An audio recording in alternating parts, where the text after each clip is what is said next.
حضرت سفیان ثوری رضی اللہ تعالیٰ عنہ کے زمانے میں ایک چھوٹی سی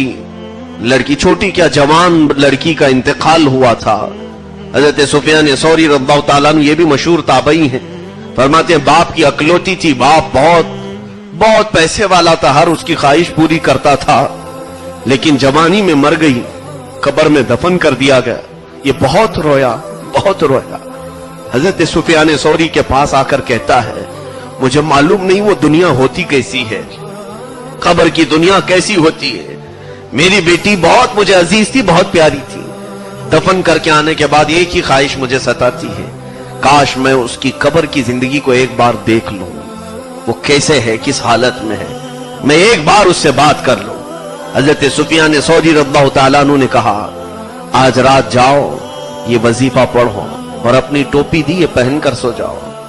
وہ بندہ کہتا ہے میں آیا گھر، اس امام کے بتائے ہوئی بات پر عمل کیا، ان کی ٹوپی پہن کر سویا تو فوراً میں نے دیکھا حجابات ہٹ گئے ہیں، میں اپنی بیٹی کی قبر کے پاس کھڑا ہوں اور میں نے اس کو ایسی حالت میں دیکھا کہ جس کو میں بیان نہیں کر سکتا۔ میری بیٹی کے انتقال کو ایک ہی دن ہوا تھا لیکن وہ ننگی پڑی ہوئی تھی،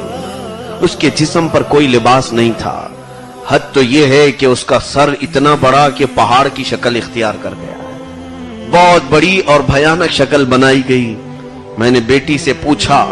کہ اے بیٹا تیرے ساتھ یہ کیا معاملہ ہوا ہے؟ وہ زار و قطار چیخنے لگی اور کہنے لگی ابا جان تم نے ہر میری خواہش پوری کی، یہ دیکھو جو میں اپنے بال کھلے رکھ کر باہر گھومتی تھی، فرشتوں نے میرے سر کو پہاڑ کے جیسا بڑا بنایا اور میرے ہر بال کو درخت کی جو جڑیں ہوتی ہیں ان جڑوں کی طرح بنایا، اور ایک فرشتہ ایک جڑ کو کھینچتا تھا جیسے میرے ایک بال کو کھینچا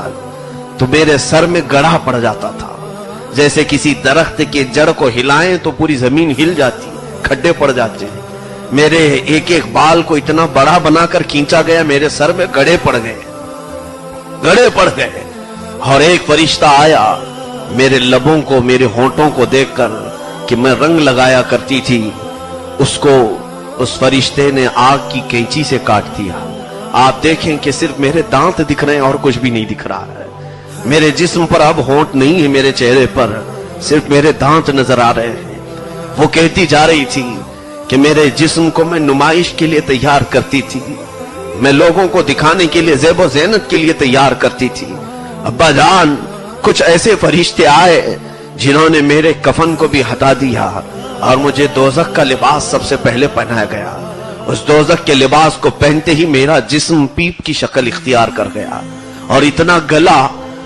گلا کہ ایسا لگتا کہ اب کسی گٹر میں ڈال دیا جائے تو میرا جسم بہہ جائے گا، لیکن اچانک ایک فرشتہ پھر آیا اور کہا رب کا حکم ہے کہ اس کا جسم دوبارہ بنایا جائے، اس کو پھر سے دوسری چمڑی پہنائی جائے، یہاں تک کہ مجھے پھر دوسری چمڑی پہنائی گئی۔ یہ عذاب کل کی رات مجھے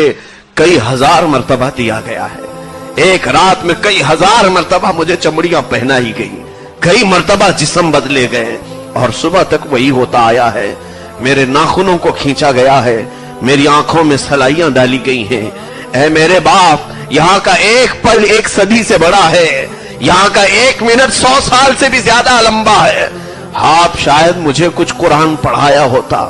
آپ نے کچھ مجھے اللہ اس کے رسول کی باتیں سکھائی ہوتی تو میں ان ملائکہ کو کوئی تو بات کہہ کر کے بچ جاتی۔ یہ بار بار مجھ سے سوال کرتے ہیں اور میرے پاس ان کے سوالوں کا کوئی جواب نہیں ہوتا۔ وہ باپ سنتا رہا یہاں تک کہ جب اس کی نیند بیدار ہوئی تو اس نے دیکھا کہ اس کا جسم پورا ہل رہا ہے۔ عزیزان گرامی، حضرت سفیان ثوری رضی اللہ تعالیٰ عنہ کے دربار میں حاضر ہوا اور کہا میں نے وہ کچھ دیکھا جس کے بعد اب دنیا میں کسی چیز کی لذت باقی نہیں رہ گئی، اب یہاں کا میٹھا نہیں لگتا ہے، یہاں کا نمکین نہیں لگتا ہے، حتیٰ کہ مجھے اب پانی بھی یہاں کا زہر لگنے لگا ہے، میں نے دودھ کو بھی دیکھا تو یہ مجھے شراب لگنے لگ گیا ہے، دنیا کی ہر چیز سے میری تمام چیزیں اٹھ گئی ہیں۔ اے میرے عزیزوں، آج یہ تمام باتیں صرف میں اس لیے عرض کر رہا ہوں، کیا ہم نے جینے کے آج طریقے ایسے بنا نہیں رکھے ہیں؟ یاد رکھو کہ تمہیں بھی اور مجھے بھی اور سب کو بھی اللہ کے نبی صلی اللہ تعالی علیہ وسلم کے سامنے کھڑا کیا جانا ہے، ہمارے ہاتھ میں بہت بڑی لمبی کتاب دی جائے گی